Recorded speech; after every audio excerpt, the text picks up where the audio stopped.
I'm Julian Charles Walton. I was born in 1924, August the 9th, 1924, in Harrisburg, somewhere in Harrisburg. I don't know where exactly it was.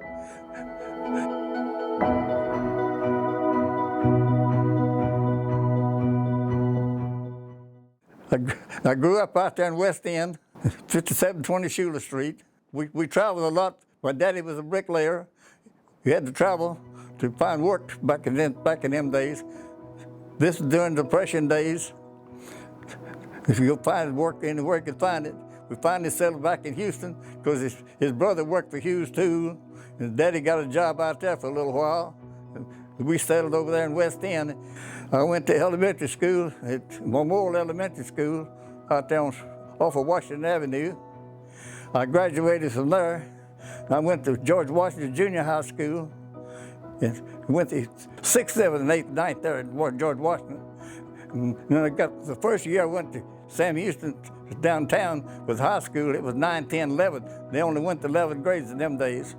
But Daddy died in 1940, so me and my brother had to quit school to work and help my mother. What money we could bring in till she got a job. She got a job cleaning offices, so therefore it made it a little easier on us to keep a little of our own money to go to shows on, stuff like that.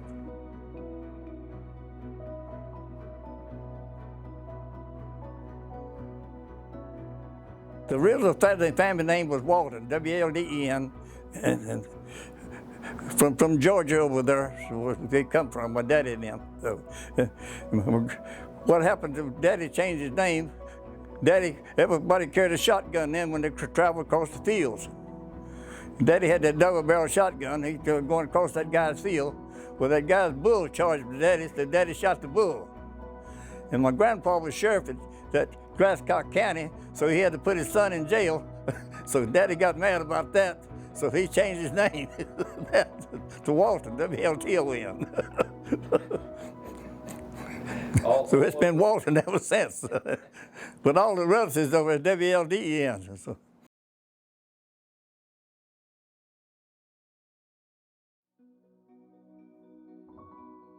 We grew up in the Depression days. You couldn't buy a job in them days. My mother got a job somewhere.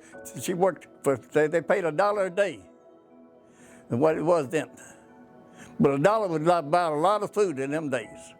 Yeah, we did that. We did that to make money. Out there collecting golf balls, sell them out there. And that's when I seen a guy get killed on the thing. A lightning struck him. I just sold him $1 worth of golf balls, and he was standing under that tree with his golf club in his hand, and a thunderstorm come up and hit that tree and killed that golfer just dead on his doornail right there. It's the first time I seen somebody killed by lightning.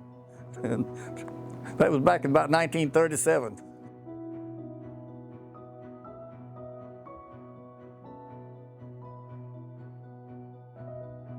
Yeah, we traveled North Carolina through Georgia. Daddy's hunting work that time. We stopped in Mobile, Alabama. They had put a smokestack up there, but it rained for 7 days. So Daddy didn't get into work. We had to get up and leave. So we come on to Texas that way. We went to Arkansas out there. There wasn't no work up there, so Daddy had to sell his car there and get another old car so we could get enough money to leave on. So we come on down to Texas, stay with his brother down here. Daddy got a job out there for a little while. Then we decided to leave again there and travel again. So.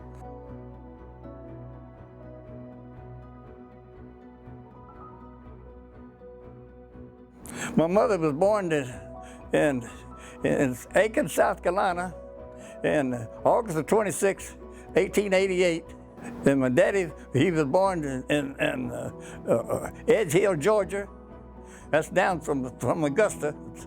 And he's born in November the 10th or something like that in 1894. His name was Walton then. My mother's original name was Lula Hill.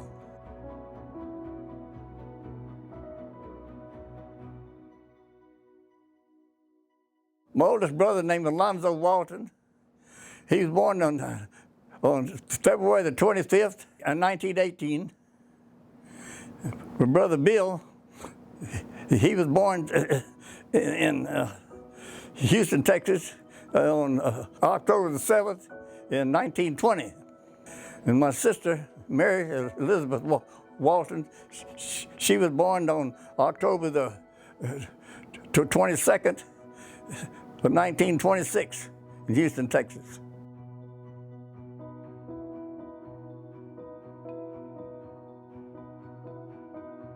Well, I was standing out there on the side of the house there, and a friend of mine come by. His name was Cliff.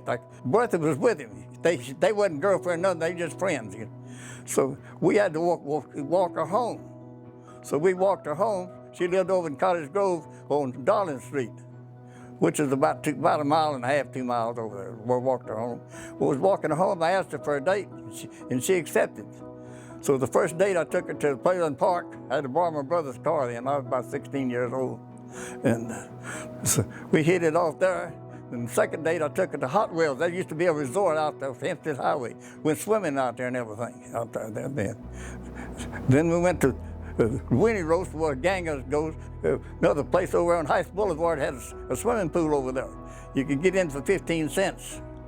So she'd bring her bathing suit and towel. We drove over there and go swimming that way. And we dated off and on, just going to shows and stuff in them days. And Winnie Roast and things like that.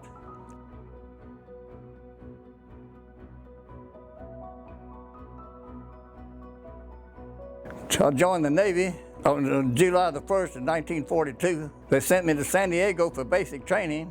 I stayed there for 6 weeks. The first day I went in there, I seen them guys sweeping that long street. So when after 6 weeks I was up, the last day I was there, I was sweeping that street.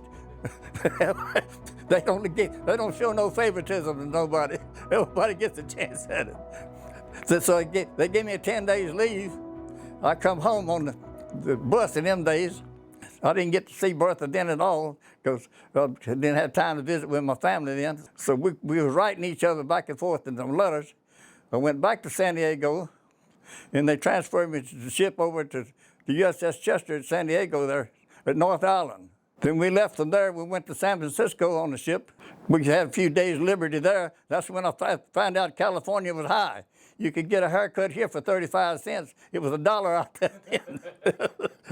Inflation out there then. Then we left from there. We went to Pearl Harbor. We stayed there a while. Then we went to the South Pacific. First stop was New Caledonia. That was a French island. They owned that then. The guy come out there. I've never seen a guy like this. He had feet like claws. He's standing on the side of that boat with like his feet wrapped around that side of that boat like claws. I said, look at this crap. I've never seen anybody like that before.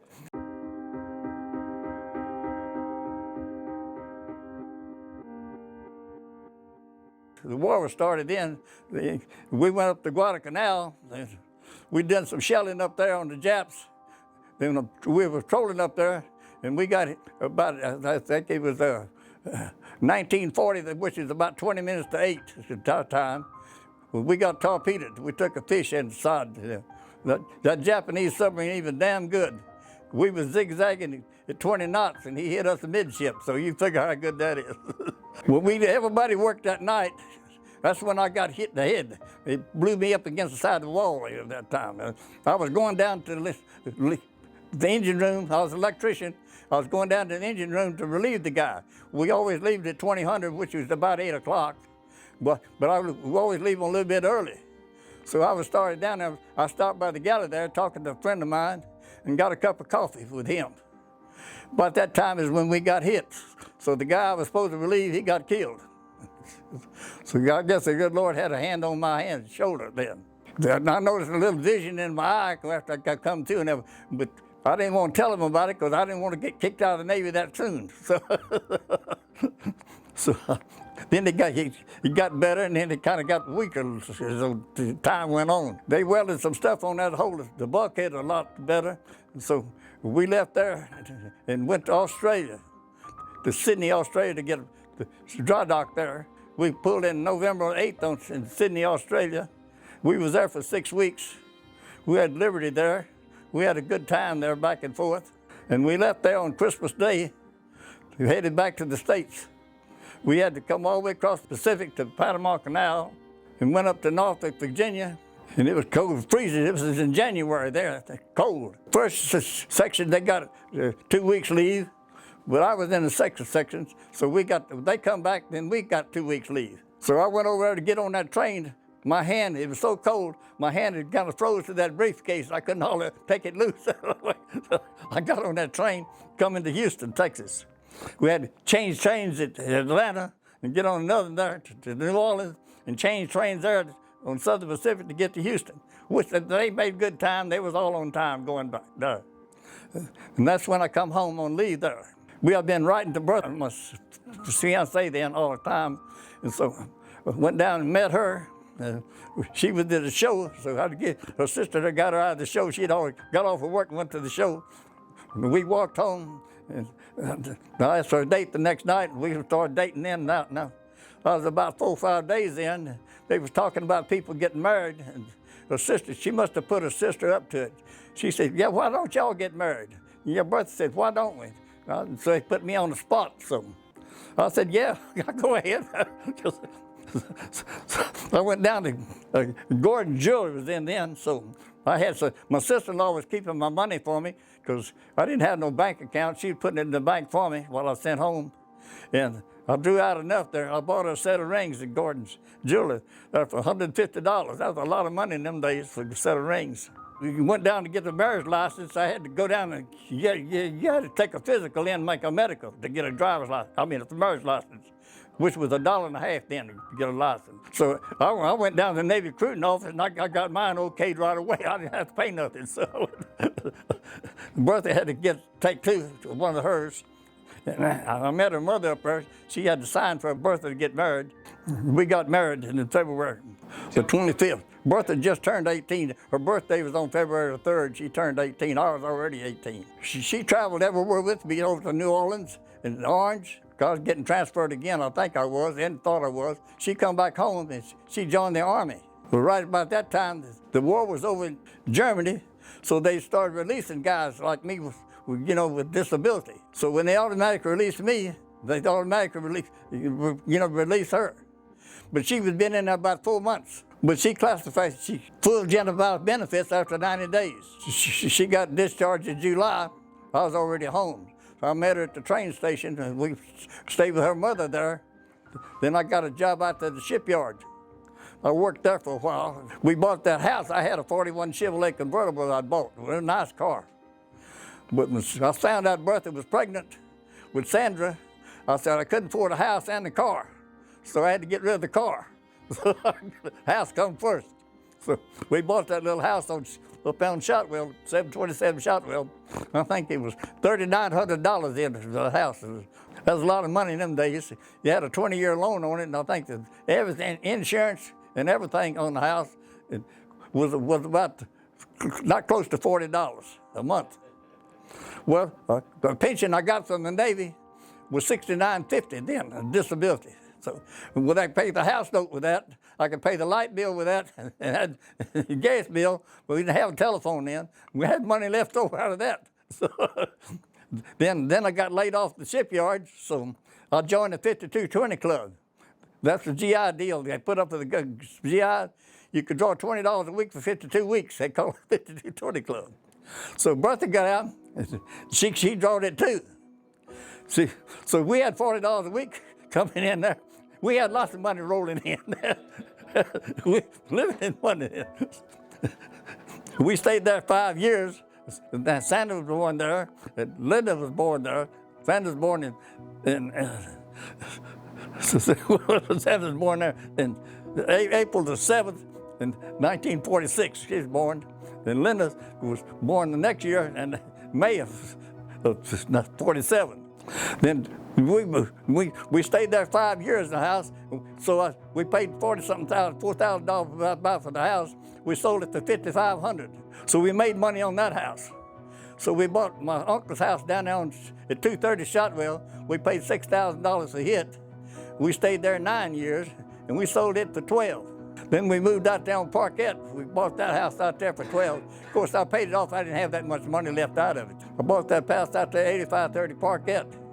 We moved out there in 59, because Joanne was born over in 58 over there at her house. And she was about a year and a half old when we moved out there. We stayed there 18 years. The kids grew up there. They all graduated from Smiley High School out there.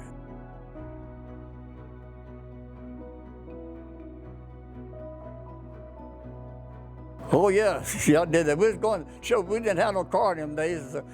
The theater down there had two of them down there called the Venus Theater down on Lyons Avenue, and one of them called the Globe. So we had a little buggy we push her in. She could face you. It cost $12. That was a lot of money to pay for a buggy in them days. So I was pushing her down. I saw her cut real close. I jerked her back up on the sidewalk real quick. We walked to the show. They had a cry room you could take a baby up to, so they didn't bother the other guests. Be quiet up there. You could still see the show. That was the only entertainment we had in them days. And then we got a radio. I put it on. Bought it from Western Auto. It's a True Tone radio. Big thing. I thought proud of that thing. It had a pretty dash on it and all. We'd listen to them stories at night on, you know, detective stories like that. They come on. But that's the entertainment we had before television come out. And then television come out in 1950. I got that first little television for Western Auto. I bought it on a credit. It was a 12.5 inch. 12. And we thought we was uptown, we could see a picture show. But we had a lot of snow in it and a lot of rolling in it. But we thought we was uptown. We had that TV then. I bought that on credit. That's quite a bit of money in them days. That was so much. As long as it didn't make the bill go up, we added to it. They didn't have carrying charges in. They called carrying charges. You know, you pay so much on it. You say each month. You put something else on it as long as you didn't bill go any higher. You pay something down, you could buy something else on it.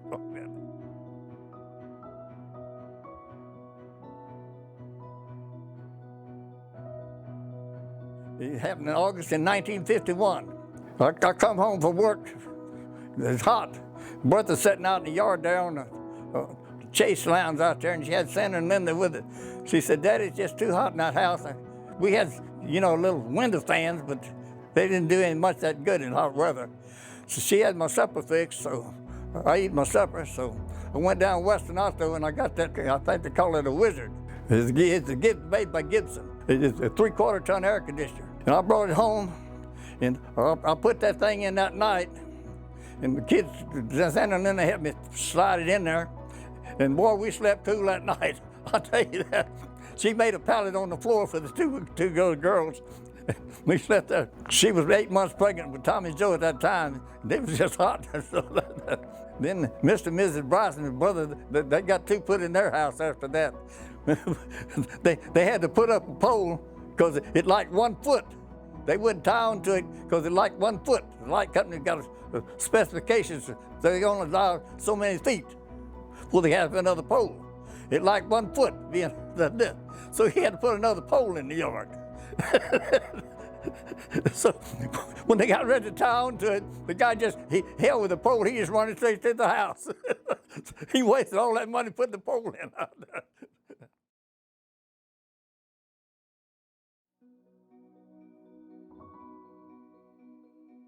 I built him a go-kart out there, a little old bitty Briggs Stratton engine.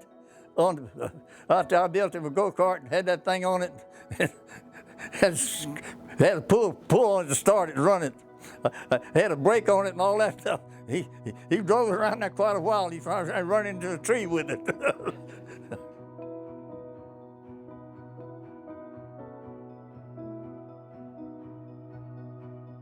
I was at work.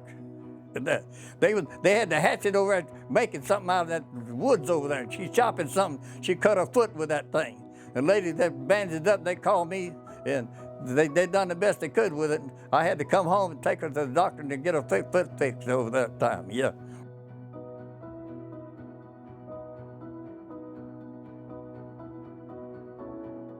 Oh yeah, we had holidays all the time. We did it. A lot of stuff I had to buy on credit for them, but we always had a Christmas stuff for it, the trees. One year, Bertha got that there, aluminum tree. She put it up, and that 1 year, that was enough. She didn't like that at all. She went back to the regular tree. We'd go cut one in the woods, and then I could cut one in deer leaves and bring it home like that and put it up there.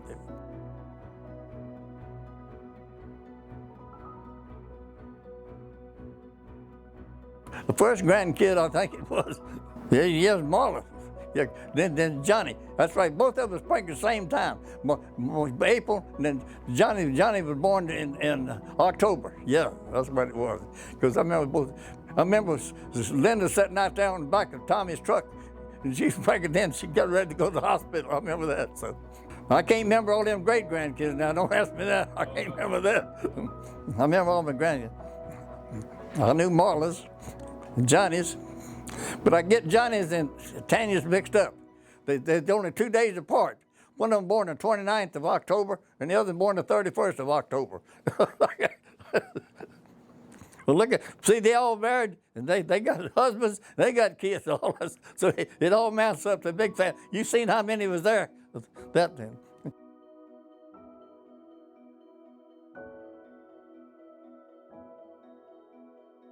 The good Lord looked after me, I'll tell you for sure. I've lived 20 years longer than I thought I'd live. I'm 99. I hope I'd make 100. I don't know, but I want to do my best anyway. I got a great family. They all get along together. We don't have no animosity among kids and nobody. They all get along. They all love each other. And nobody could ask anything better than that. I've had a great life. I tell you, never had much money, but I've had a great life. I'll tell you that. I've traveled nearly 3/4 of the world. I married one of the best girls in the world. Got one of the best 4 good great grandkids, kids, and 7 great grandkids, 11 great grand. Nobody could ask for anything better than that.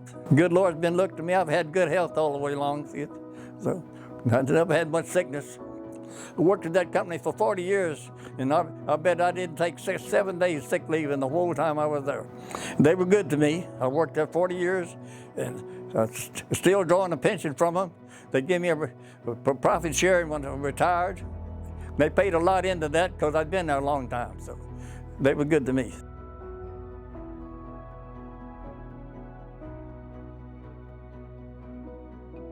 Well, we had our ups and downs like any other married couple. Like that. We never went to bed mad at each other. We never did that deal. I know when to leave her alone, she knew what bothered me. You learn that. So.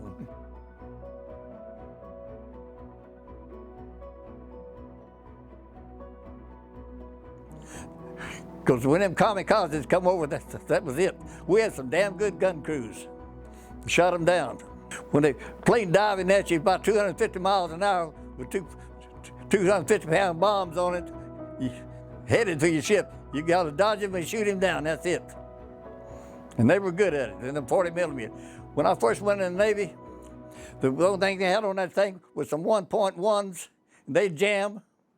And then it had some 50 caliber. You might well throw marbles at them. We had a plane about 150 miles an hour. They had some 200-something miles, and they had better planes than we did. After we got torpedoed that time, when we went back to the Pacific, we went to that area again, I slept topside with my life jacket under a gun turret. Because I didn't think about a torpedo coming through the side of that ship again, being way down below. You keep your life jacket with you all the time, because nobody's going to give you his. You issued one. And everybody wears one all the time.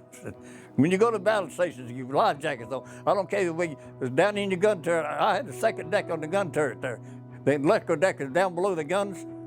You control all the electrical stuff in there. But you keep your life jacket on anyway. But you can either go out through the bottom or go out through the top. If you got to hit the top, you have to go out through the bottom. So if you get down below, you can go out through the top. Them 8-inch guns, they had a 36-inch recoil on when they fired. 3 foot, they come back. You think they fire all at the same time, but they got a resistance in the firing circuits. The center gun fires first, and then the left gun and then the right. Because if they fire all at the same time, they throw themselves off each other, the velocity.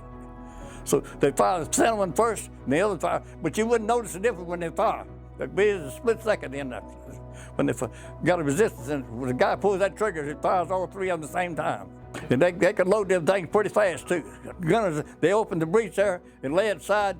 The guy rams that shell in, that rammer. And then another comes up and sets on the race for the next one. The shell weigh 350 pounds, 8-inch shell does. And they had a range of about 29 or 30,000 yards, which is about 15 to 16 miles. That's the reason they had them high turrets on them. Your guy then, peacetime, you could only see about 11 miles with the eye below. The higher you get up, the further you can see. They had what they call the computers on there, but they were manual computers. They was in yards. That's the way they measured them at. 29,000 so many yards. And said the damn thing was pretty accurate too, I'll tell you that. So, the elevation. 45 degrees elevation was maximum range of about 16 miles, I think it was.